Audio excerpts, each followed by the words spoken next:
Welcome to the Grain of Salt podcast. We're talking The Spectacular Spider-Man, episodes 10 through 13, the end of season 1, the first half of the show. I'm Hank, and with me, as always, is Ben. Yo. We got a Venom arc. Yeah, we got a black costume. Dude, it Venom arc. It hit so good. As I mentioned, after I finished, it took all of my willpower to not just watch all of season 2. Like I was so ready to just absorb everything. Yeah. As someone who's obsessed with Venom and seen a lot of versions of this stuff, this is kind of the best one. It was very good. The only they did a really good job. The only thing that I found, like, maybe I just wasn't reading into it enough in earlier episodes, or maybe it's like a part of the character that I just didn't recognize and don't know about. But Sure, it seems like Eddie Brock really went from like 0 to 100. Like, well, they've been building that over the series, but this version of Eddie is a complete invention of this show. Okay, because like Eddie Brock is not friends with Peter. Yeah, he's just another. Originally, he's just another photographer or reporter. He might have been originally been a reporter, because he basically gets busted for he writes a story about the Sin Eater, but then it turns out that he wrote about a copycat Sin Eater. Spider-Man breaks the real one, and he loses his job, and then gets the symbiote. But he has Eddie Brock has no personal connection to Peter. Gotcha. Actually. So the personal connection thing is an idea that gets introduced in Ultimate Spider-Man, which is like the early 2000s version of like just rebooting the character and all of Marvel in like a new universe with more modernized stuff. Yeah. And then a lot of that stuff gets used. Also, like a lot of those elements got used in the MCU movies, and eventually Miles Morales comes out of the Ultimate Universe after Peter dies. Mm-hmm. But originally it was just straight up Peter Parker Spider-Man stories, and they just did a thing where when Eddie Brock gets introduced, he gets introduced as someone who Peter knew, like that their parents were scientists together. Like that idea comes from there, that their parents knew each other. Gotcha. But even in the Ultimate Comics, like none of that's a thing until the story where Eddie Brock and Venom become a thing, and the suit are introduced. There's no foreshadowing any of that. So this idea of like the 90s Spider-Man cartoon did seed Eddie Brock before he becomes Venom, so that thing is kind of from that. But this thing of like seeding him as a person who knows Peter Parker is pretty original to this version. Okay. Yeah. And like in like the Raimi movie, it's like he's just like evil Peter Parker, but like no connection to him. Yeah. Yeah, just, I guess, like, obviously I could see, like, how they were building up to this, but it seemed like the build-up that they had was, like, him being a decent person and just really being betrayed with what Peter did. And he's, like, really reckless early on. Like, I guess when I they're didn't remember doing that. the lizard thing, he's just like instantly ready to be bait and ready to throw himself in front of stuff. Yeah, that's like his death wish stuff. Yeah, and then it only comes out like by the end of this, when he's talking about how like jealous he is of Peter having Aunt May and how he was alone. Like it only kind of comes all together in retrospect of why he takes some of these particular slights so hard. Yeah. The thing does go from seeming like a piece, like nice older brother type friend to being a complete psychopath. Dude, like Very the quickly. thing that when he like takes Mary Jane on the motorcycle, I'm Yeah. like, what the fuck just happened? Like this, like obviously these emotions didn't come out of nowhere, but like doing something like this certainly feels like it kind of did. But yeah, that was, I mean, like I was just like wondering about it a bit, Yeah. but this was like Uh-huh. all this shit was so good though. Yeah, like because if anything, you're like as anyone who's familiar with Epoch, you're like waiting for him to turn into a piece of shit. Yeah. Like the part where he's like seems decent and nice is like, this is wrong. What is weird? So I guess starting with episode 10, is the chameleon imitating Spider-Man? Is that like out of really old school Spider-Man at all? Yes, Because like I'm pretty sure. when he was using like suction cups on the fingers and his shoes had like springs in them, I'm like, this seems like some 60s comic nonsense. Like I could perfectly picture it being in a really old strip.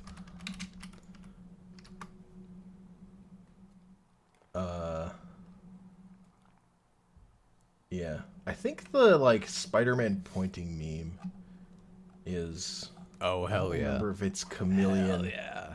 specifically, but Close it's definitely enough. like the reason that meme exists is it's someone pretending to be Spider-Man. Like, Gotcha. It's this story basically. I did like I liked all that nonsense where he's like, yeah, I'm the real Spider-Man. He just has the dude like looking behind him like, oh, there's a dude coming.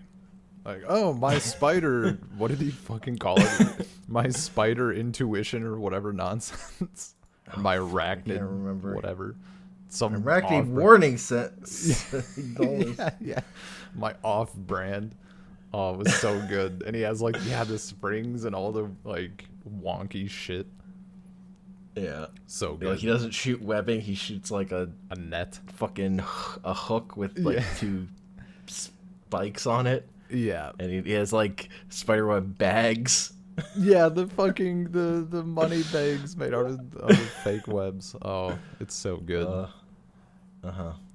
Black Cat was also great. Yes. Did she appear at all in the Sam Raimi films?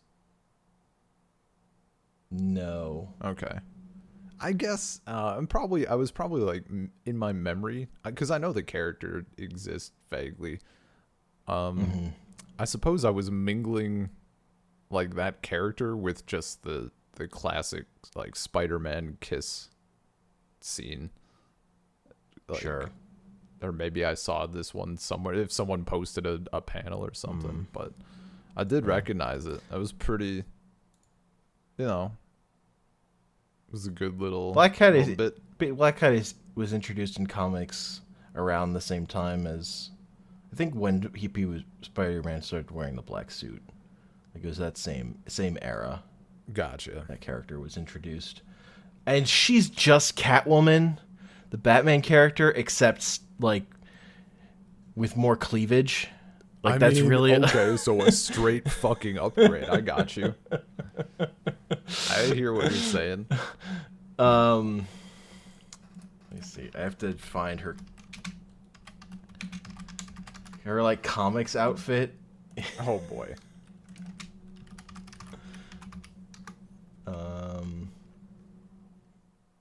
Like it's just straight neckline. Oh, I'm ready. I gotta find a good image. I mean, some of these Wikipedia images are pretty. Some of them are very Yeah. tame, but I mean, I can see. Yeah. If you're finding like more modern images, will be Yeah. probably. Oh, more give or take. Like I'm sorry. occasional We're will the be- Okay, there's Marvel Magnaverse, Black Cat, art by Tommy Otsuka. Holy shit. I'm gonna read this for reasons. What the hell? It's like anime tits, but Oh, she's older than I thought, actually. She was first in Spider-Man issue 194. It's a little bit older than I remembered. yeah, one of these Wikipedia pictures is very like clearly old. Oh yeah, you like that anime one? That's taking it up to 11 for sure. Gotta look into this fucking Magnaverse thing. So who first drew her? Okay, so she was introduced in the Marv Wolfman era. So that's earlier than I thought. It's just those 90s artists really like to draw her. I'm sure. I'm sure. They really took to that one. But yeah, she's like more reasonable. And she's the same thing as like her big thing is she doesn't give a shit about Peter Parker. Like she would rather have no idea who is under that mask. Gotcha. Just is into Spider-Man. Okay. It's kind of their dynamic. Weirdly, in the 90s cartoon, like Black Cat doesn't show up till like the very end of the series, and it's like I think she has to do with like the super soldier program, like recreating the super soldier serum. It's not till like the very end of the series, but Felicia Hardy is a character from the very beginning. She's like the first Peter Parker love interest is Felicia Hardy in that show, which is weird. Which is her normal identity. Which we don't even get in this episode. We do not. We just see her as Black Cat. Yeah, which is fine. Since that like Black Cat, Spider-Man, Black Cat, like thinking the idea of him taking his mask off is gross is like probably the best version of that character. But yeah, so Peter tries to stop Black Cat from stealing the ooze while he's like being a creeper, just trying to get a look at the alien symbiote. And he inadvertently ends up stealing it because it globs onto his foot. Yeah. And also he's like, I'll go get it to who he thinks is Kurt Connors there, but that turns out to be the chameleon who was also there to steal it. The chameleon there also played by Stephen J. Blum, doing dumb Russian accent. Yeah. It's pretty spicy. And Chameleon has his crew of Quentin Beck and Phineas Mason, who are also Spider-Man villains. They will like probably real villains or like yeah, super villains. Quentin Beck is Mysterio. Oh. Phineas Mason is the Tinkerer. Wait. Like Mysterio from Homecoming? Far from home? Yes. Why the Far From Home, yes. It took it would have cost them $0 to not put home in both of those titles. I'm just saying. No, it's all about putting home is going to be in all of those movies. It's just they got to make 4 movies that all have home in the title. It's their mission. Spider-Man 3, Home on the Range.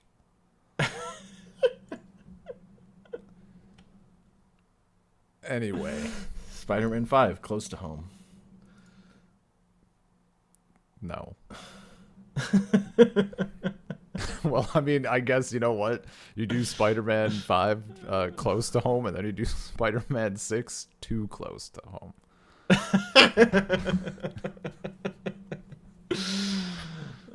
Hell yeah. Too close to comfort.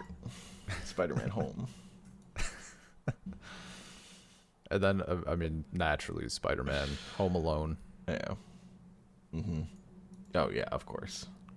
It's just a straight rip. Anyway, Spider-Man Home Alone 2, Pig in the City. Anyway. So now that Chameleon's not getting paid, he comes up with a new idea of imitating Spider-Man. So he's got all these gizmos made by Beck and the Mason to imitate Spider-Man's powers, and they start robbing banks. And then Peter Parker, Spider-Man, winds up, his costume is suddenly black, and he's like, wait, what? yeah. And he's mad about someone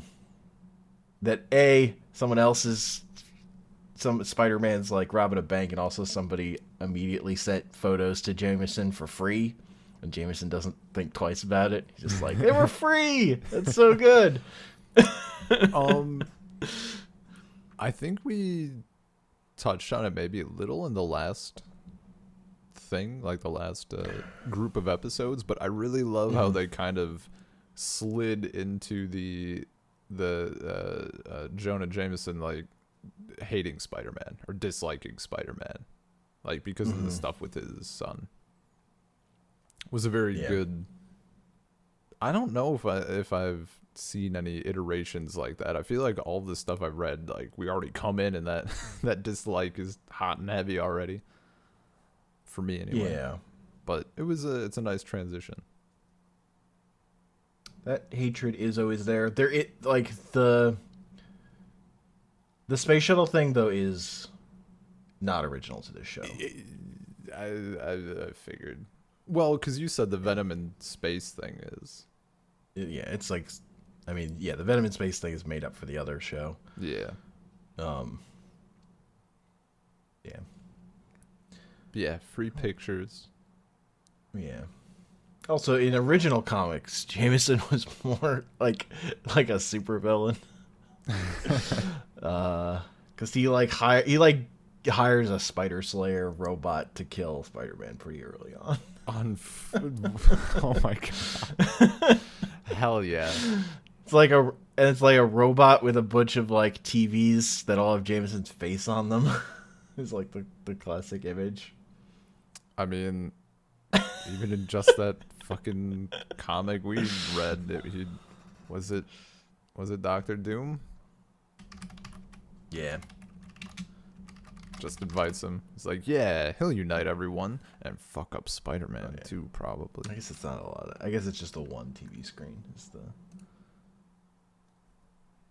classic image I'm misremembering.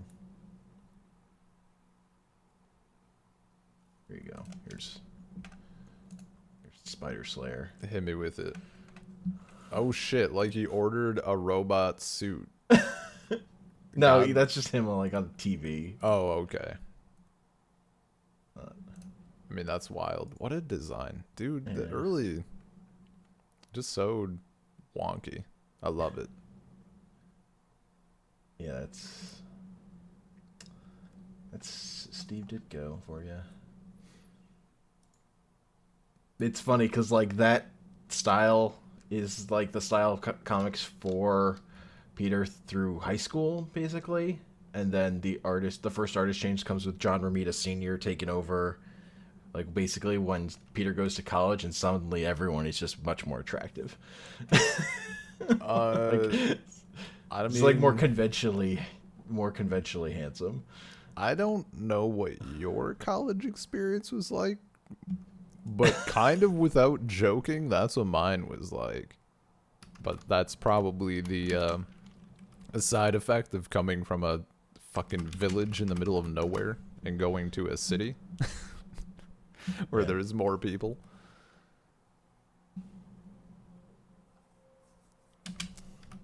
Anyway, so then there's a big rich person party boat for the mayor. Is she the mayor yet, or is she running for mayor? I don't remember. I honestly could not tell. She has like this fancy tiger necklace for some reason. The big old. She's borrowing. big old. So Black Cat wants to steal that, obviously. naturally. But she's like, Spider-Man, let's work together to stop this evil Spider-Man from robbing this boat. I just want to do this out of the goodness of my heart, clearly. So they do that. There are two Spider-Men there, so that proves that Spider-Man wasn't the one robbing the banks, because the real Spider-Man's wearing this black costume now. And through banter, Jameson recognizes who the real Spider-Man is by getting mad at him. Such a good bit. Just like instantly infuriated. It's like, see? That's how you know I'm real.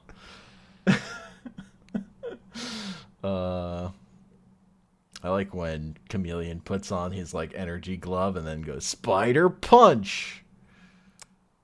It was a good moment. Him like, I mean, his just like shitty everything. I don't know. It had like a similar vibe to like the play in Last Airbender when they're doing like all those shitty things, like to demonstrate bending. Players. Yeah. Like what did I forget exactly what he does.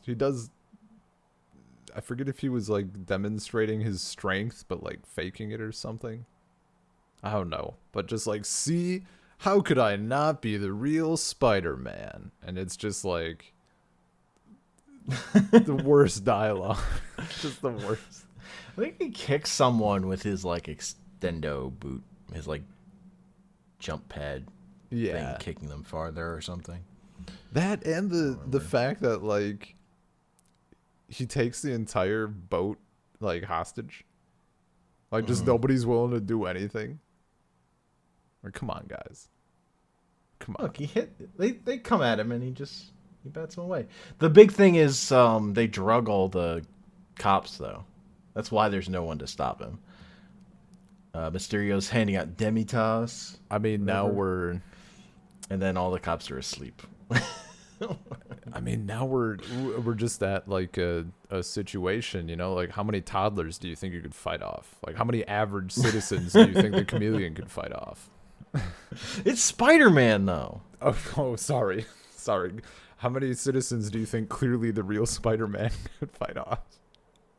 How many fucking rich people are willing to fight for themselves, to risk their lives? I don't know. Probably like at least a couple. Yeah, but Spider-Man shows up. It's not like they get away. It's not like that. Yeah. It's not like that whole situation is completely played out either. And then at the end, so the cops are like, Spider-Man did not rob that bank, and then Peter and Black Cat are together. He's like, man, we make a great team. You did a good job. And she like kisses him, but then is clearly looking at the fucking thing she stole, the tiger necklace, and then disappears. I mean, and Peter is an idiot and easily manipulated. What do you mean easily? Like, bruh. The fucking Black Cat shows up all boobed up and ready to put her tongue down my throat. Like, take the diamond. I don't give a shit. I mean, so our next episode. Yeah. The fucking jailbreak of the century. It's pretty fucking good. 'Cause like the idea of then just going straight into the Sinister Six was pretty brilliant, honestly. And I didn't know if they would go there. That they get back, bring back Electro, Doc Ock, Vulture, Sandman, Rhino, and Shocker. Like all have a big jailbreak that Doc Ock has organized, along with like talking to Hammerhead. Basically just specifically to bust all those supervillains out of jail to then team up to fight Spider-Man. Like that's their whole mission. Yeah. And like all of them except for Electro are in like prison, and Electro's been in therapy. But the only person who wrote him while he was in Yeah. prison was Doc Ock, apparently. Dr. Connors, what are you doing? So, Look, and he likes to be called Electro now. He doesn't want to be called Max. he said Dr. Connors said he would find a cure. He didn't say that he would give a shit about his mental wellness. Yeah.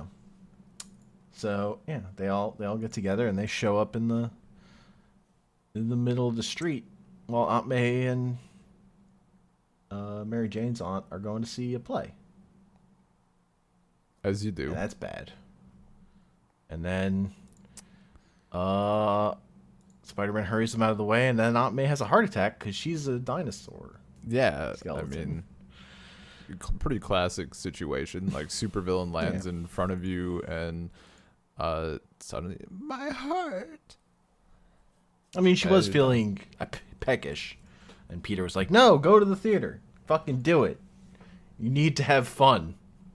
I mean, she had fun. All day. Oh no, too much destroyed. excitement. Too much. I mean, dude, look at Overstimulation. fucking Aunt May. Too much excitement could be a supervillain landing in front of you, or it could be like someone getting the price right on The Price is Right. Like, she was one wrong wheel spin away from fucking losing it all. Which is weird because they don't, like, if you just look at how she's drawn in the show, like, she doesn't seem ancient, but she acts old as hell. True. We need She still acts younger than like every other I mean, Aunt May, every previous Aunt May performance up to the point that this show came out. personally, I think they should like turn it around. You know, instead of having her look younger but act older, like just turn her into an ancient gilf. Like just 1,000 years old, but she's like going out clubbing. I'm for it. Instead of Spider-Man having a curfew, he has to like worry about Aunt May like hitting up strip clubs at like 3 a.m. on a school night. He has to get a second job to pay for her drug habit. She's not worried about bills. She's in like serious gambling debt. Yeah. Oh, hell yeah. The dream. Different vibes.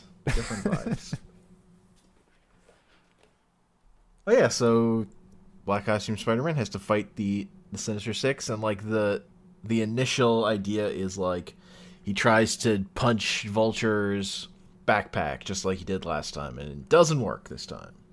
Yeah. Just hurts his hand.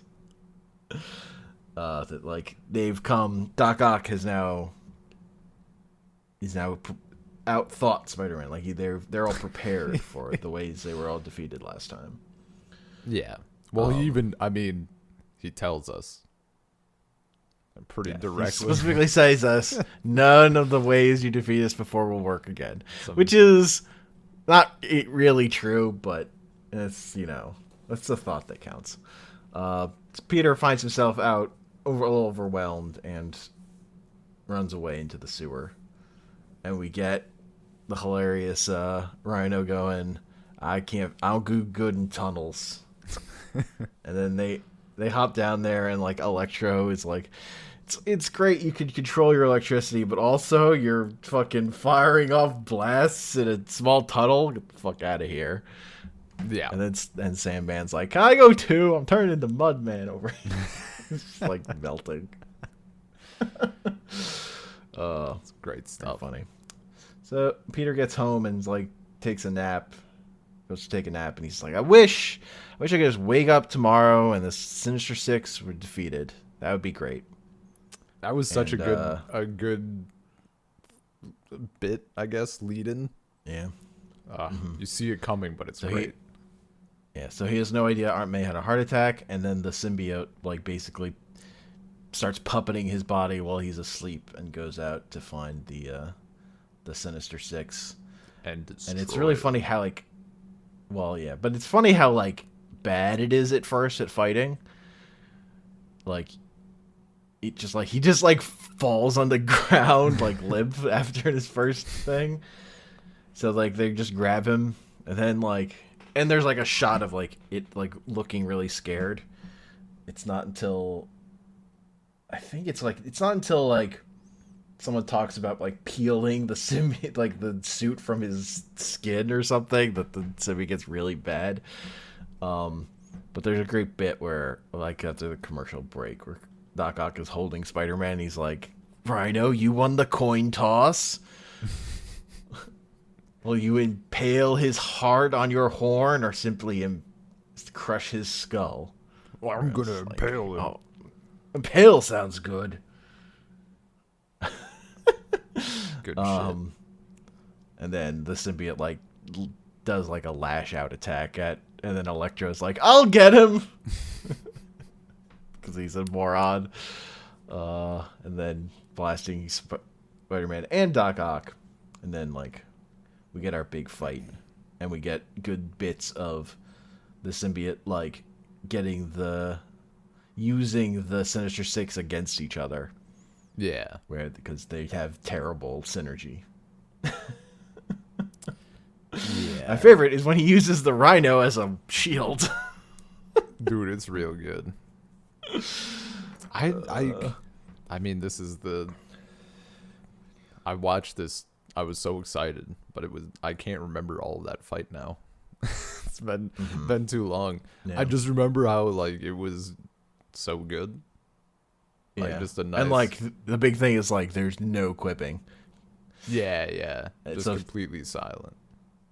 And then whenever the symbiote like falls down, like you just see Peter's body going like limp. Yeah. It's just like so clearly being puppeted in that way. Mm-hmm. I think Doc Ock references the lack of quipping, right? Yeah, he said, like, "I knew you were trying when you stopped quipping." Yeah, like getting serious or whatever. Which is interesting. Like, how much more could Spider-Man do if he stopped? No, it's not possible. Just not. Not in his nature. I really like it's the way he actually beats Vulture is so like, no, you didn't actually solve this one, because he just, instead of like punching his backpack, he like tears the things off his head. It's like, oh, it's so different. It's completely different. What are you talking about? And then he like takes off his foot thing and throws it into one of Shockler's gauntlets, so it starts freaking out. Mm-hmm. And then he like gets Sandman to attack through him into Shocker, and like Shocker's shockwaves like disrupt Sandman. There's a great bit where like the symbiote pulls off Shocker's gauntlet and like tosses it behind him to like keep Sandman out of it. I was wondering, like, is he just here permanent? Like, he's just trapped forever. A pile of sand. That's until somebody moves the Shocker gauntlet and puts him back in jail or whatever. If I can imagine that existence, though. Just on like, this is the thing of he like gets behind Rhino and gets Electro and Shocker to hit Rhino at the same time, and then after he's like just Rhino's passed out and he's just using Rhino to block, and Shocker's just like, just keep shooting. Yeah, just give it. It's too late now. Just keep going. I mean, he's fuck it. Yeah. And then at the end, after he's beaten everyone else, Ock shows his face. He's like, haha, my plan all along was just to tire you out so that I could get the killing blow. And then he's like, your suit's interesting. I'm going to enjoy peeling it from your skin. And then that makes the symbiote really mad. And it's like about to stab Dr. Octopus with his own tentacle and murder him. But then the cops show up and are like, Spider-Man, stop! And it runs away. And then Pete eventually wakes up like, is everything hurt? Why am I beat to shit? I don't remember that bruise. Yeah. And he's yeah. And then Mary Jane shows up at his door saying, Aunt May had a heart attack. We've been trying to call you. And the episode ends. Because there's also a moment of him blowing off a phone call from Gwen. I think it was we don't Gwen, need yeah. that. Yeah, he didn't want it. He starts saying we. Right, yeah, that nice transition. Mm-hmm. Honestly, like how nice climb to like full Venom. Yeah. Didn't feel too drawn out or too fast. With the 4 episodes give it a good so you have the 3 episodes to give the black suit arc its time, and then do Venom at the end. Yeah. Yeah, so this is the Aunt May is in the hospital and Peter is a dick episode. I mean,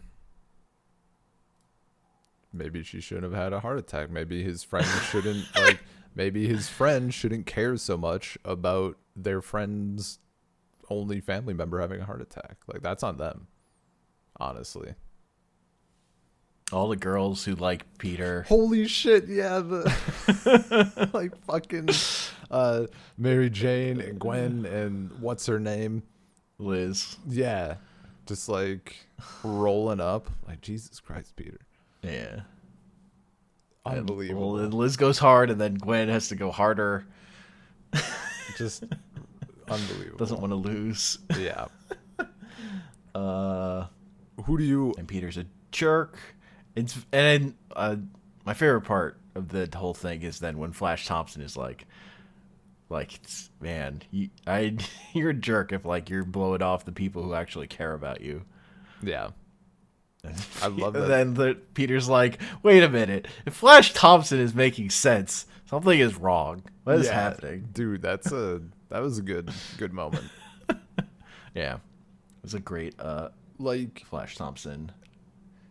I mean, even if it's like so the ratio is so skewed, I'm just, maybe because I've media for the often still, and maybe it's getting better, but for a long time, like, the jock is just the jock, and like that never changes.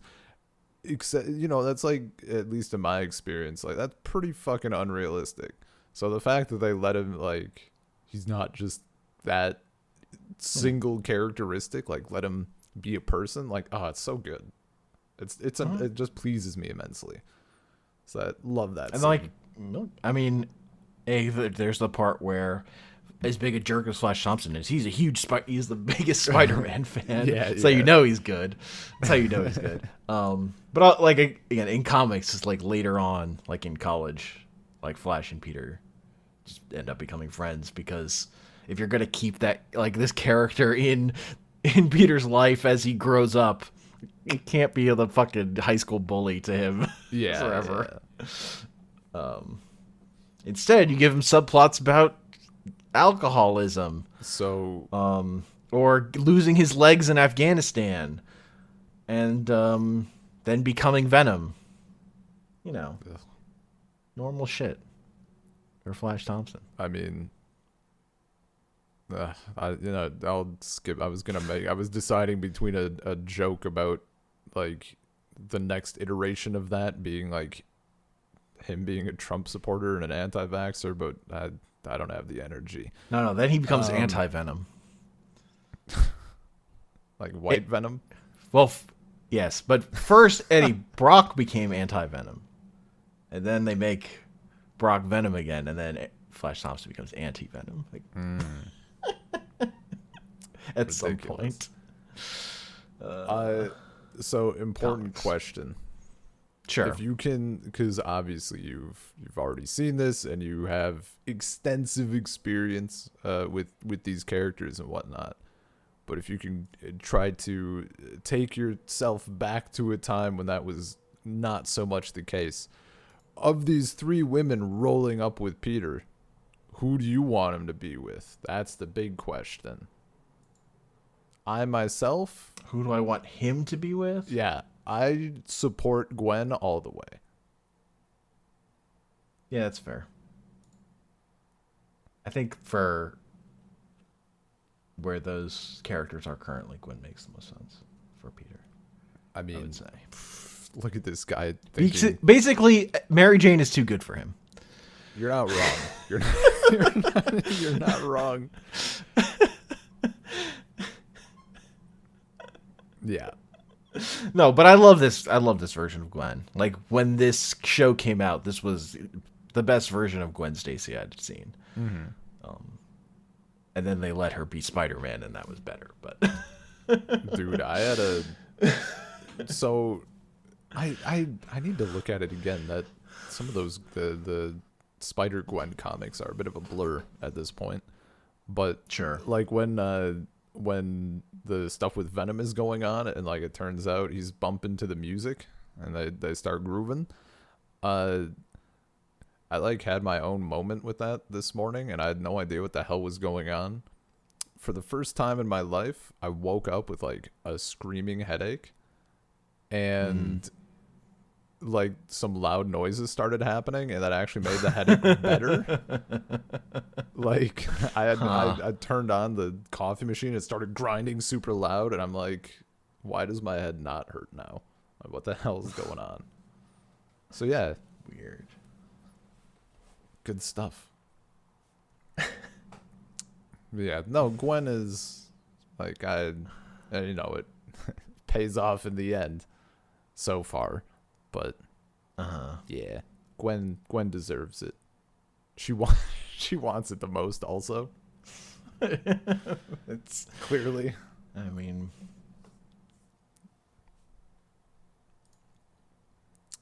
so I forget. I'll be real. I forget what happens between that interaction. Does he like? Is that like what leads into the fucking 10 out of 10 mind battle with Uncle Ben? Or does he get to? Yeah. Or do we get the church? No, bell after thing first? after Flash, that's when he's like, "What's going on? The symbiote's affecting me." I think then he goes to he winds up in the church, like directly after. Which was clearly stolen directly from the Sam Raimi movie. From the original comic. Clearly stolen from the original concept used for the Sam Raimi film. So. I mean, the big difference is in this version, Eddie Brock never dresses up like a priest. Does he do that in the original or in the Sam Raimi film? In the comic. You could have told me either one. I would have believed you. There's like he webs up Peter inside the bell, and then he's like dressed up as a Venom priest. Venom priest. Where hell yeah. Well, he's like Eddie Brock in a priest uniform, but his uniform is clearly like Venom-ish. Gotcha. Venom garb. So this, rather than just Peter easily like mind winning his battle with the symbiote and hitting a bell for the loud noise, we get this internal mind battle that also like revisits. We get our first version of the Uncle Ben death stuff in the show here. Yeah, which I think is fine. You can do that story. Just don't. I think it makes way more sense to do that story at a time that makes emotional sense for the plot rather than front loading it. Yeah, like here. Yeah. So I thought that actually worked really well. I'm trying to. Okay, here we go. Because like in the 90s cartoon, they like just it's like the same thing except without any of the internal struggle. And just like he hits the bell and then gets rid of it. GG. Amazing. Um, Uncle Ben is great. yes. Really Yeah, it's a good enjoyed version of Uncle Ben. the I mean, both the character himself, and also Mm-hmm. voiced really well. Like just the presentation and everything. Very, very good. Very enjoyable. Yeah. Mm-hmm. We'll get to it, but like, I really dislike the Uncle Ben in the Sam Raimi Spider-Man movie. I Um, gun to my head, I could not tell you anything about him. it's just when he says "with great power comes great responsibility," he has this smirk on his face, and I hate it. Um,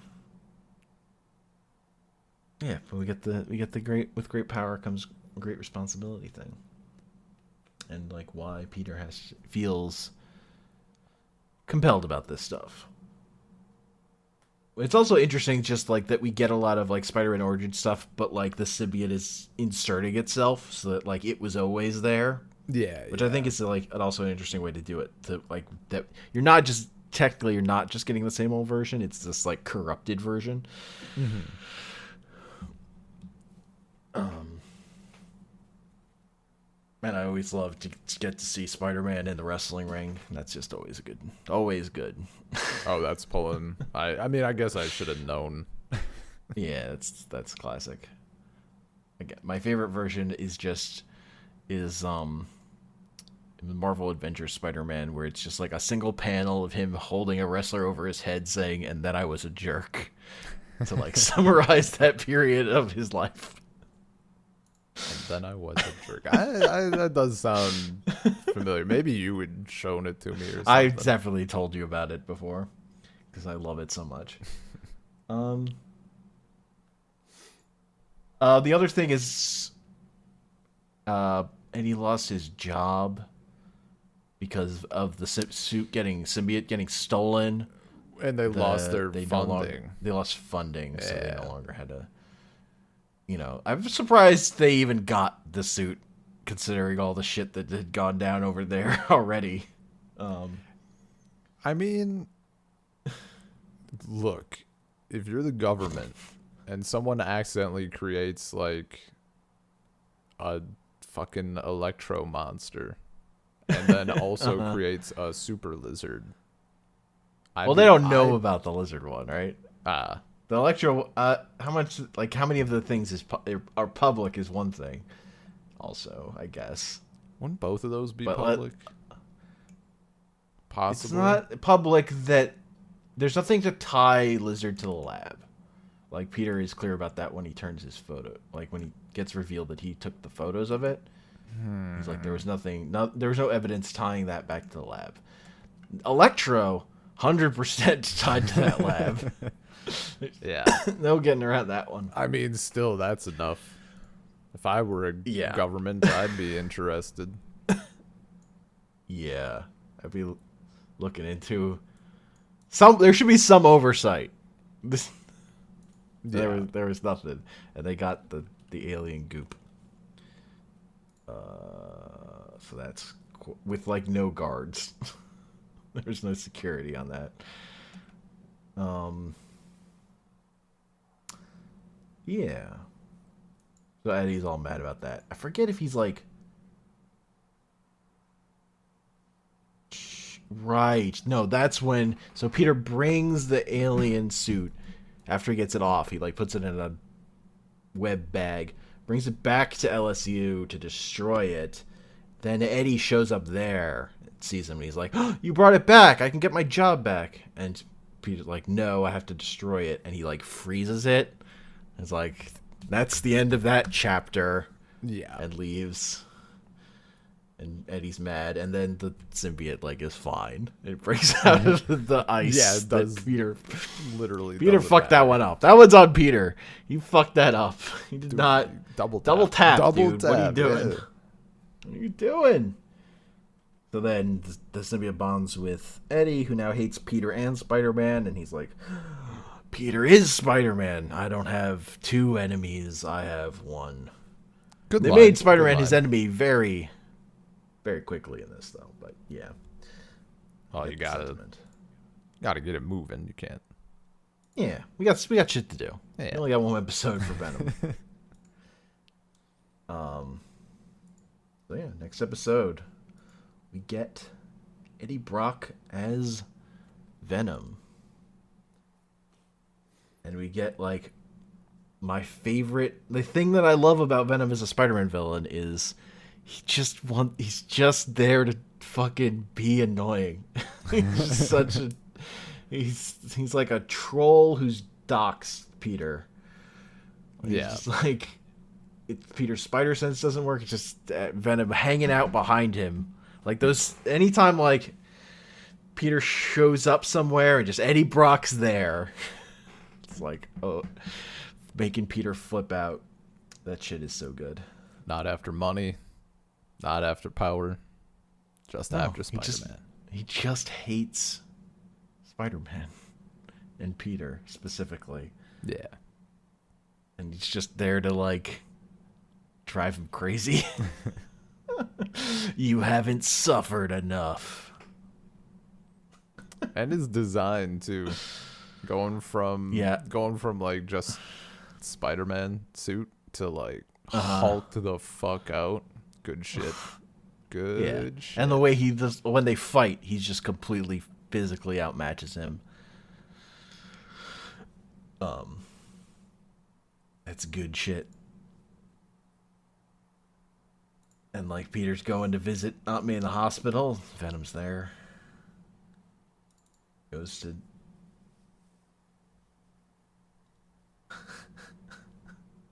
it's so good. I love it. It's a good time. And then there's the thing of Venom's like, we know who you love the most. Yeah. And Peter's like, it's Mary Jane. yeah. Poor Gwen. Oh, God. I mean, in Peter's defense, like Eddie did technically already go after Mary Jane, so like that why that thread would come up there makes sense. But yeah, but still, also, God, poor Gwen. She would be so disappointed if she knew. Maybe Peter doesn't deserve anyone. I mean, there's that too. Do not disagree. So yeah, really showing that Eddie is just a complete piece of shit. Cause like he liked Gwen. Yeah. He like webs Gwen up to a Thanksgiving Day float because it's Thanksgiving parade time. Yeah. How upset were you to see the Thanksgiving parade squandered like that? I wasn't. But you're right there. That's like your parade. Eh. I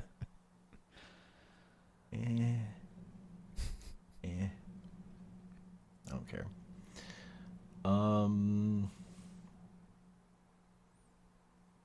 cared about it a little more when I was a kid. I did in theory until we actually watched it, and then like on TV, and then I promptly stopped caring. I knew where they actually kept the float. They kept the floats closer to where I live, like before the parade. So Gotcha. that, like getting to see that was cool. Oh yeah, But no. that, like, what I having that knowledge was cool. Like the inside knowledge of like where that shit was getting moved from. But that luster eventually wore off, and then I didn't care. Yeah.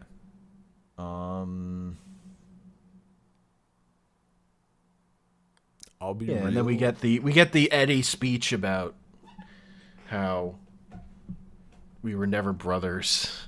Our parents may have died together, but you had an aunt and uncle to take care of you, and we had no one.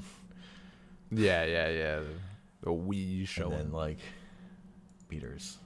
There's also the part where Peter webs up his mouth and then Venom talks with his stomach. That's sick as fuck. The stomach mouth, dude. It's such a good bit. And then like, I think at one point like they're both talking in unison, right? like the Yeah. regular mouth. After he tears it off, he Good tears off shit. the webbing and then Good finishes the sentence by both shit. talking.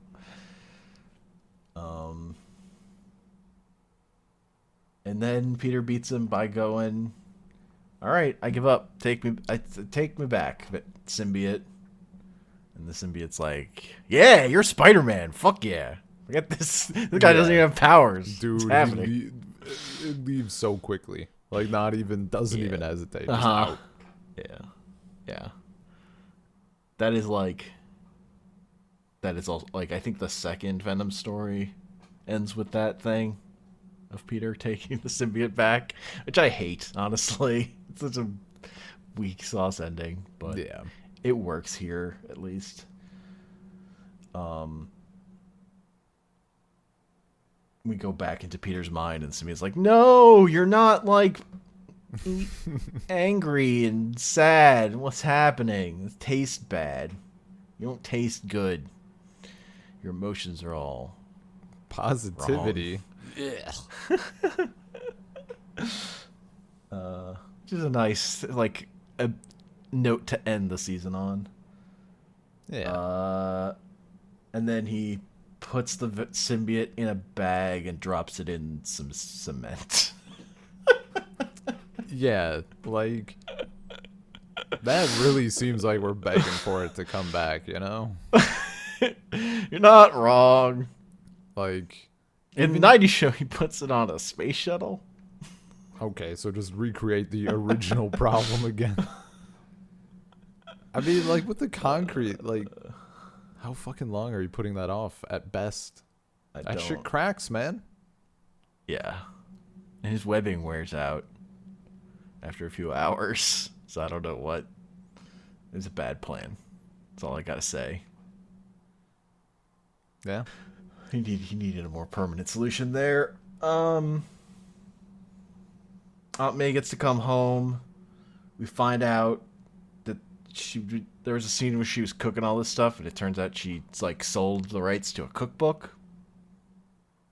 And now she's like, "Oh, now I have to write another cookbook.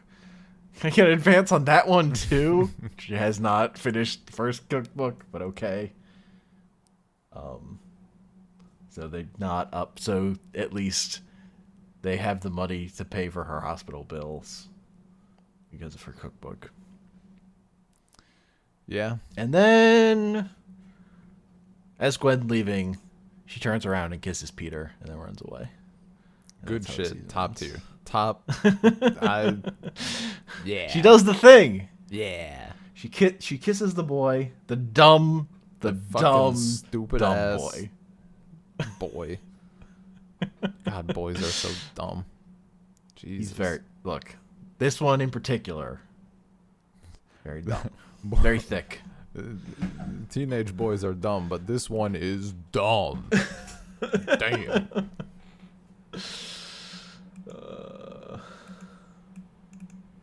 And that's the end of the season. Yeah. What a good show. I'm so pumped for season 2.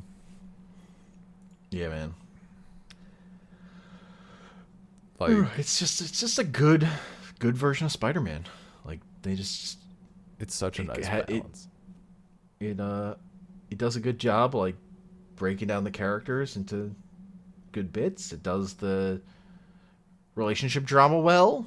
Like it's just compelling, and like the action is good because the character designs are simple enough that they focus on movement and stuff. So like, Yeah. the action animates well. And like the fights have all been very good. Like very dynamic. Nothing too for the most part, like nothing too wimpy.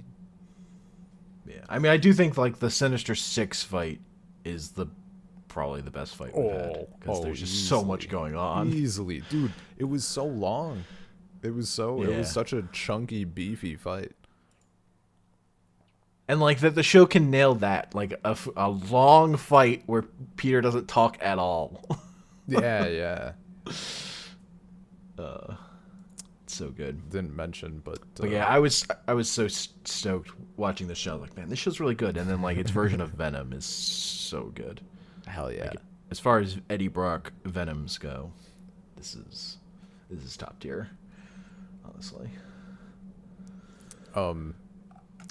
It's before that. Yeah, it has to be before that fight. When the Sinister Six is in the restaurant, they're all Oh right. bickering. After their first encounter with him, and they're all like, fucking. they're like individual things are cropping up, and they all have to say their thing. Yeah.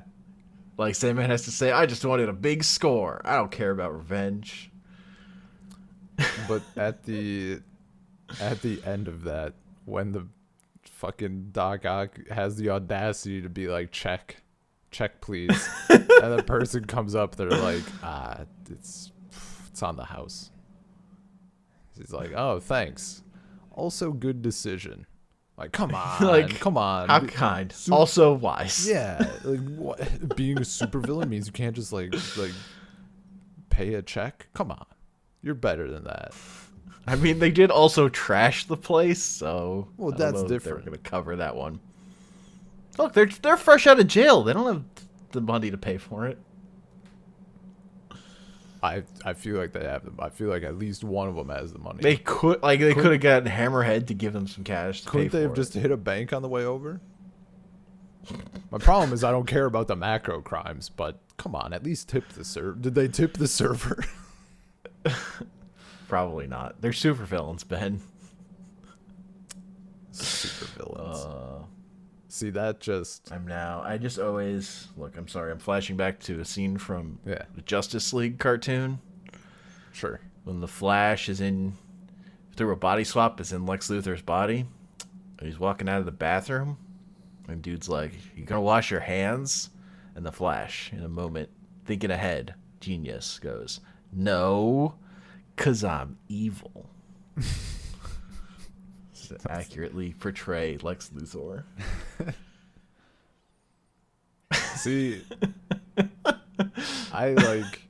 makes me think in the opposite direction, like on the grounds of like these petty crimes and stuff. But then you also have, I think it's a Key and Peele sketch, or maybe they were just involved in it and it was somewhere else. But like supervillain convention where they're like presenting their ideas. And it's all like this bullshit, like, oh, my invention changes all of the world's fucking white bread into cement or something just stupid as hell. And then one dude comes up and he's like, I invented a mass, I forget what it is, like a mass something, like child molesting robot. Like just something truly horrible. And it's like all the other villains are like, what the fuck are you doing? Like, just make a laser that turns the grass purple like everyone else. Jesus.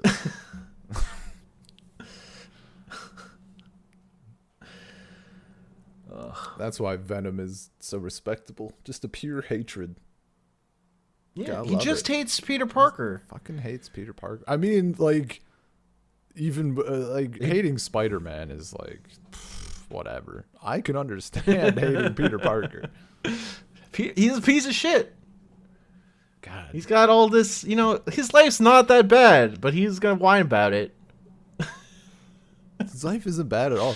Yeah, fucking boo-hoo. 3 hotties rolling up to me. Fuck. I'm just so smart and physically capable. Me. Boo-hoo, my parents died, and my surrogate father died. He needs to move on.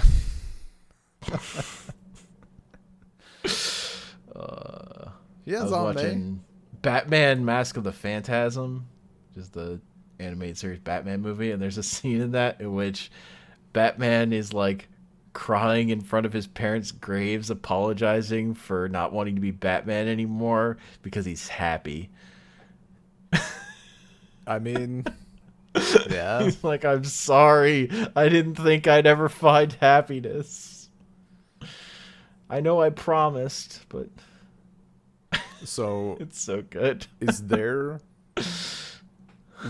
I'm gonna put the caveat of having it not continue after the storyline ends, but are there like any stories of like a hero, even possibly a one-off one, just being like, I'm out for some reason? Oh yeah, classic. That's a classic Spider-Man story. Spider-Man no more. He throws this. It's like there's a panel of him walking away, and the Spider-Man suit is in a garbage can in an alley. But is he done? Does it end there? I mean, he becomes Spider-Man again. No. No, that's what I'm saying. Like, are there any Oh. things that have, like, even if it's just a shitty, like, one-off hero that's not like Iron Man or I mean, Superman Peter or Parker stopped being Spider-Man for a long time because he thought he was a clone, so he moves across the country with Mary Jane and Ben Reilly becomes Spider-Man whatever. Oh, see, for all like I'm a year and a half. see this is why I'm curious, because I know there's so much shit, like, I don't know, with it seems like fucking any and every superhero, like, oh, this person is done, like, You want a wow, I character can't that even- actually didn't come back? Is that what you want? yeah, like, of their own choice, like, instead of like, oh, I'm passing the Captain America mantle on to whoever, like, it does obviously I there's, mean- you know, parallel universes and shit, but Yeah. like, is there Well, a like I mean, story there are where- other examples of characters that quit of their own volition that also came back. I also know that. I mean, Like, I understand why there like wouldn't be many. Like Cyclops. Like there was a part where he just him and Madeline Pryor just like went to fuck off, and then eventually got brought back by different writers. See, that's no Of good. the X-Men. I'll have to. Maybe I'll hunt for this. I mean, I Well, yeah, know like, what like they- big I know- brands. It's not gonna. Well, big brand yeah, no, characters. not even brands, but like, is there a branch of, like, again, for an example, Captain America? Is there a branch of Captain America where he just is like done and happy, and that's it? I mean, there's the alternate universe. I forget what it was called, but it's like to the future where Peter Parker and Mary Jane's child lived and grew up, and like Peter's like retired as Spider-Man, and then it's about his daughter being Spider-Girl. God damn it! It had me in the first half. I mean, that stuff is still interesting. Don't get me wrong. I'm just Yeah. just thinking about because it would be, you know, there's the potential for like a nice complete story there. There's whatever happened to the Man of Tomorrow, which is like an end story for Silver Age Superman, where at the end of it he just grows a mustache to live with Lois. It's done. They don't Yep. pick up. Yeah, because it's like the end of that era of Superman story. Like it, then it's like a whole new continuity. Yeah, for see, there you stuff, go. so- That's the shit. Yeah. That's what I'm talking That's the one that has the intro that's like, this is an imaginary story, but really, aren't they all? about. Oh. Fucking Well, because that was a time when the Silver Age, they would do like the wildest shit yeah. or whatever. They would do whatever they wanted, but they would brand it as, this is an imaginary story. Garfield in denial.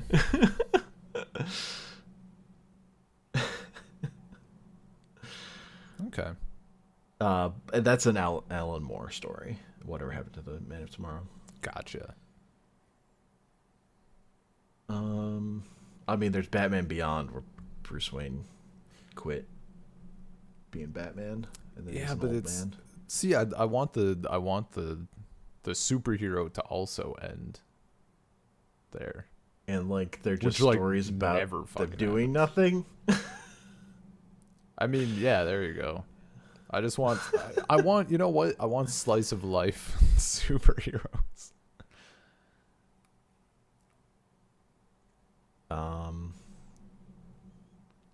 Yeah, I don't know about slice of life retired superheroes.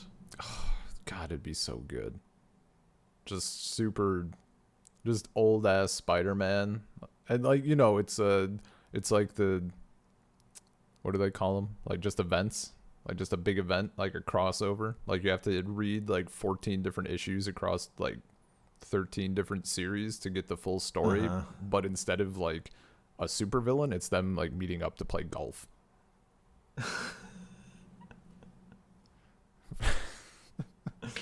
Will he get the birdie on hole 6? Tune into Superman number 672 to find out. I'm there for it. That's the continuity I want. That's the crossover event that I'm here for. Okay. They're ignoring markets. They're ignoring demographics. The closest to slice of life is that Spider-Man Loves Mary Jane story, since that's like about Mary Jane. Yeah. And Spider-Man occasionally is in it, but yeah. Well, and like part of her early plot, it's like Mary Jane decides, I'm gonna ask Spider-Man to prom. It's her play. I mean, out of anybody who could, it's her, based on what I've seen from the cartoon. Yeah, I mean, that version of MJ is pretty different, but yeah. No, it's so fun because there's so many fucking comics, as it turns out, that like I can have a dumb idea and there's at least a 70% chance that dumb idea already exists in like a 2 billion issue run. Look, I was just reading about Batman Year 2, which is a comic book in which Batman decides the only way he can beat the killer is by pulling out the gun that was used to kill his parents. Which he has for some reason. That's a little fucked up. And then he teams up with the man who killed his parents. Oh, I don't like that. Who also kills people right in front of him, and he's like, Joe, that wasn't very nice. Ugh. That sounds no good. It's fucking. Sounds like something I don't want to watch or read. I mean, it was like it's not like a story. It's like purposely being edgy or whatever. It's like Batman can be any. It's like after a continuity reset or something, and they're like, Batman can be anything. He can be a guy who uses a gun. Yeah, yes. It is this story that should not have happened, but it exists. I mean, there's the panel of Bruce Wayne pulling out, this is it, the only way, the gun that killed my parents. I mean, God. Just imagining like a fucking attempt at like a like Spider-Man PS4 game, but it's Batman. But they fuck it up like Shadow the Hedgehog, and he just pulls out like a shotgun. Like just no classic Batman not stuff. That different from Arkham Knight. It's just his shotgun is a car. Well, hey, he's not killing them. He's just beating them to within an inch of life so that the hospital bills drive them to kill themselves. He's like literally driving over them. They're not dead, dude. Also, Batman kills plenty of people in the Tim Burton movies. I mean, Batman just kills people. Allegedly. Do they show it on screen? In Batman Returns, he like ties a bomb to a guy and throws him off a building, and then the guy explodes. You don't know what fucking... Do they show it on screen? Do they show the man exploding on screen? They do not show his body blowing into bits. No. See, there you go. So he allegedly killed someone by tying an explosive to him and throwing him off a building, but you don't actually have the proof. I mean, that was a surprise moment in an episode of Clone Wars for me. They like have these little like throwing knives that explode after being embedded in the target. I'm like, okay, that's a cool concept, but they're like meant to like glide underwater as well because they're in an underwater planet or whatever. And like, I guess they got away with it because there was technically no gore, but like they showed 3 of the knives like getting embedded in living entities, like characters, and they just like explode into a thing of bubbles like on screen. I was pretty fucking surprised because this was like, well, it was still kind of a kiddie show.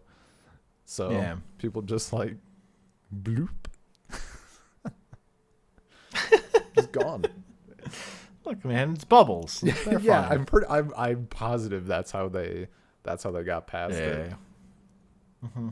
It's like some shit. Usually it's just like you can do all the violence you want if it's a robot. That was I think that was the argument for, was it Force Unleashed? One of the or maybe it was a very early game. One of the earlier games, they like just straight up lied to the whatever overarching company and said like, oh, the stormtroopers are robots though. And just completely fucking lied about it, so you're like What? going nuts on these humans. Good That's stuff. wild. Good stuff. I just don't know how the company didn't like know or like even look into it at all. But Yeah. whatever. Fun times. Fun times. Oh, did I tell you I looked up in comics how Doc Ock came back to life? You did not. He got resurrected by the ninja clan, the Hand. Yeah. They're like, Yeah, we that's- gotta resurrect Dr. Octopus. It's important. It's critical. It's mission critical. God. It happened. He was not as dead as long as I thought he was. Also, when I looked it up, because I guess they like the Hand resurrected him in a story, and like people didn't. Nobody read that story, so he didn't get Gotcha. used like seriously for a while after that. It's like why, why though? Yeah. Dude, I've been meaning to check back in at some point. I don't know, is there like, if you're not keeping up with comics like on a weekly or monthly basis or whatever the hell that comics release schedule is, like what's the Every week comics come out. like what's the interval? Like for Spider-Gwen, I know when we read through it it wasn't finished, or there was like a new series coming out or something. But Well, like the run. the run was finished. A new run. Yeah, like the writers had changed. Yeah. Is there I don't like remember. any semblance of an interval to check in, like at all? No, because it's usually No. that they'll usually get canceled because readership drips. It's like the normal arc for an ongoing. Yeah. Like unless it's like Batman or something, or the Avengers. My problem is I don't want to keep up weekly, but I don't want to like come back and catch Yeah. up and then it turns out it's not done kind of thing. And I just don't know how long that stuff I mean, you takes. can just look and see if Peep. this writing team has like if they finished their run or whatever. Like if the next set is this one creative team and then there's another creative team or something, or another numbering. Gotcha. The thing is, comic books only make sense if you're following them week to week. That's the way that the reason comics don't make any sense when you're looking at them now is because they're built to make sense for the people who buy shit every week and see what's on the shelf. Yeah. That's like having done that. When you're in that space, it's easy to follow. As soon as you like step away from that space, it's like impossible, and you're gonna miss stuff. Do you think that needs to change? No, No? You don't think it's like I mean at risk needs to change. of, well, No, not needs I to just change, don't but- think. I just don't think. Like, comics coming out every week have The thing is, I don't think the appetite is there to consume comics at the rate that they put comics out at a level that's that much bigger than the audience that reads them. I don't know. Gotcha. Like, because the audience that's only like, oh, I just want like the one book that makes sense. Like, that's the person who's not gonna be buying a lot of comics. So why were they like they're targeting their most avid readers, right? Yeah, I suppose. I just And like when you only make comics for to be accessible, like there's ways that they could be doing everything better, clearly. But I think it has, I don't know. I don't know. I don't it has to change. I don't think so. okay. But I also just don't yeah, I don't know. I don't I know. I just asked because I saw it's coming from, or was some little report that I stumbled across, and it was talking about like how overall, comic readership is like declining a little bit, at least for like, Sure. I guess like trackable like sales and stuff. Is that like for Marvel and DC or like? Because I feel like comics in general is still probably pretty big, just because you always have I think graphic novels that kids are reading is a whole different market. Almost. yeah, they meant like weekly release like Marvel DC Yeah. stuff as far as I I don't know. remember. But Yeah. they and then they were it was kind of like their angle was in comparison like the graphic novel or like the manga market is Yeah. growing just because their approach was that it's if I wanted to make myself miserable with One Piece, it would be the easiest thing in the world to just start, you start at one and you just bump from there. You're totally correct. And that was their angle, so I was just wondering like, is that a thing that they would someday look at in terms of like, oh, this is what people want and we're going to give them that. No, because Or- the movies are also all interconnected. Yeah, it's They're the fucking most miserable. popular thing It's in the miserable. world. It's the worst. I mean, but even then, it's not. It's easy to follow though, right? Like it's easy. Well, enough to actually, find it. my take on it is that it's insane, and it's amazing that those are the most popular movies in the world. Because like that continuity shit is something I personally really love. Like I was an Avengers head as a kid, but I didn't know anybody else who was an Avengers kid. Like I don't know. I like that shit, but that wasn't the shit other people liked, and now it's like the most popular thing in the world. The big thing they fucked up was like having like no synergy between film releases and the comic space. Like Yeah, they never really figured out to leverage that. Though supposedly comic stores are better about it now. But I also just think like the comic store as a thing where comics are sold is like part of the cap on them. yeah. Like if they were sold at like magazine racks in stores, maybe people would Oh, dude, buy one-off. Maybe then 1,000%. making one-off issues would make more sense. But the other thing is like easily the best way to read superhero comics is to get a Marvel Unlimited or DC Infinite subscription where you have all that shit at your fingertips anyway. So there's no reason to not lean into continuity when like the whole stories are there. Yeah. But I mean, It's like it's just hard to. it's just follow daunting because there's so much of it, Yeah, but there's yeah. always going to be so much of it. I don't know. Yeah. I mean, and this was where the stuff with like, you have not only do you have the normal runs to worry about, but then like the crossover, like just reading Spider-Gwen, and I'm like, okay, like somebody died off screen for me, Yeah. that sort of thing. Well, the way you solve that, then you read more comics. It's your only choice is to read more comics.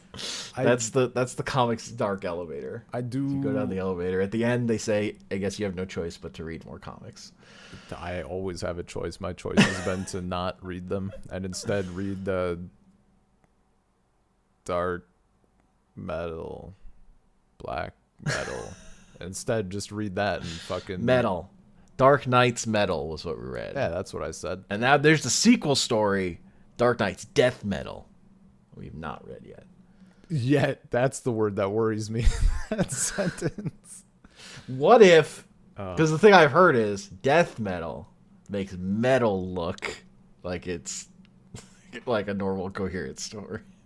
So are they It's not that approaching weird. like the Are they like taking the same lineage as like from going from metal music to death metal? That makes sense. Yeah.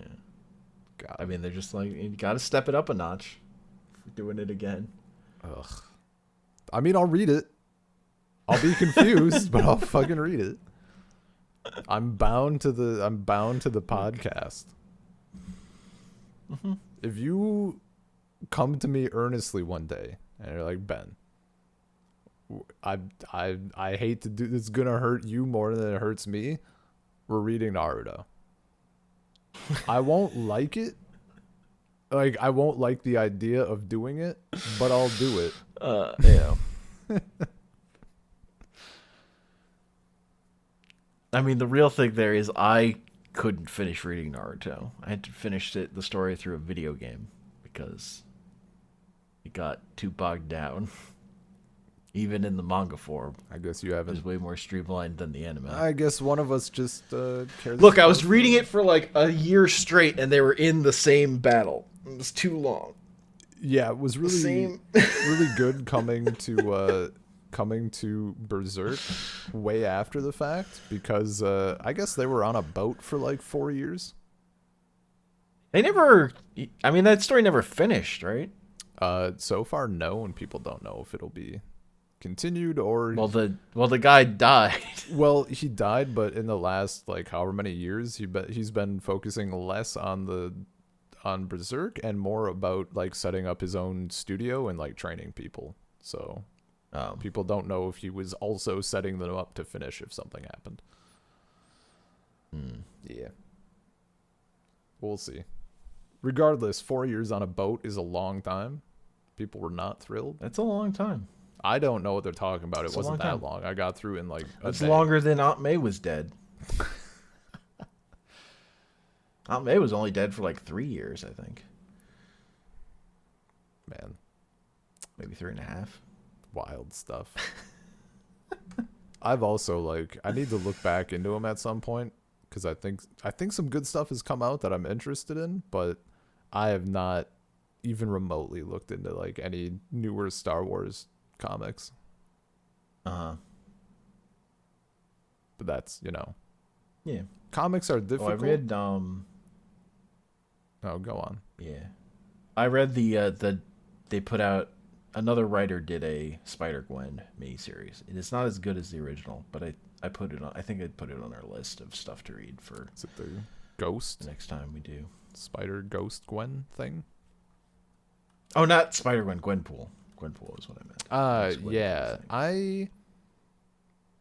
There was I think it was like partially started when we did that, because I remember I was like hyped. Oh, okay.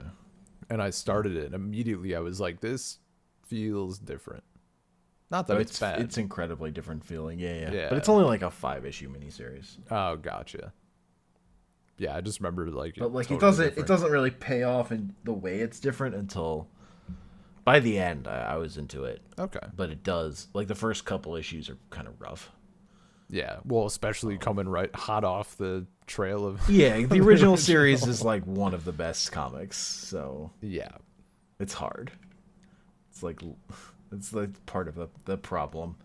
Yeah. The other problem is that it's like the real thing it's dealing with is that it's a sequel to one of the best comics that was also canceled because it didn't have enough readers. Which? That original Gwenpool story. Like that comic was canceled. Oh, it was canceled because of that. Oh, yeah, because it okay. didn't have enough readers. Yeah. What are you going to do? People just want to read Batman. People just want to watch Loki alligator do stuff. I mean, the real reason I don't have faith in like more accessible comics is because like all the interesting like books about a singular character that are more accessible like have way less readership and get canceled because nobody's reading them. Yeah. Like the books that sell well are fucking Batman because it's Batman or whatever. and the events big continuity stories. Like that all is what sells. So that's why they do it. Like I've looked at sales numbers for comics and it's like yeah, like a comic will keep going, but like generally goes down to like 20,000 readers, and if it dips below that it gets canceled. So You know what? Comic I haven't checked in on in a hot minute? what? Saga. Yes, I think they're on. I think they got to like a hiatus that they're coming back from eventually. Yeah, I have no idea what's going on there. Oh well. I've also So it goes. Yeah, but my problem with Saga is I actually don't remember where I left off. Same. If I clearly remembered where we stopped, it would be easy to get back in. But I don't remember. Yeah. I mean, I've mentioned a few times now how Rise of Skywalker completely reverted my take on Star Wars in many ways. I've actually been thinking about checking out some of the legacy comics. Oh, gotta read about Luke. Hell yeah. There were a few that I would read just when we would take like class trips to the local library, and we were supposed to like pick out whatever, and we could pick out like if we were getting like 2 books, we could get like a couple comics as well. And they had some Star Wars ones. And they were just like haphazard, but I remember rereading I think it happened to be the first I think it was the first run of like a thing with Darth Bane and Zathura, something like his apprentice, and it was like the Jedi War and stuff. And I remember reading it like so many times. So I've been like, there was probably more after that I could read, as it turns out. Probably. But there's a lot of comics out there. Yeah, go figure.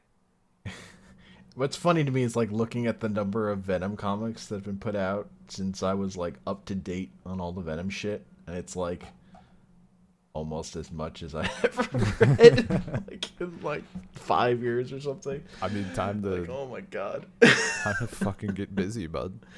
That's the thing. That's what I need to catch up on is like there's so many comics with Venom in them that I haven't read. Oh my god. Yeah.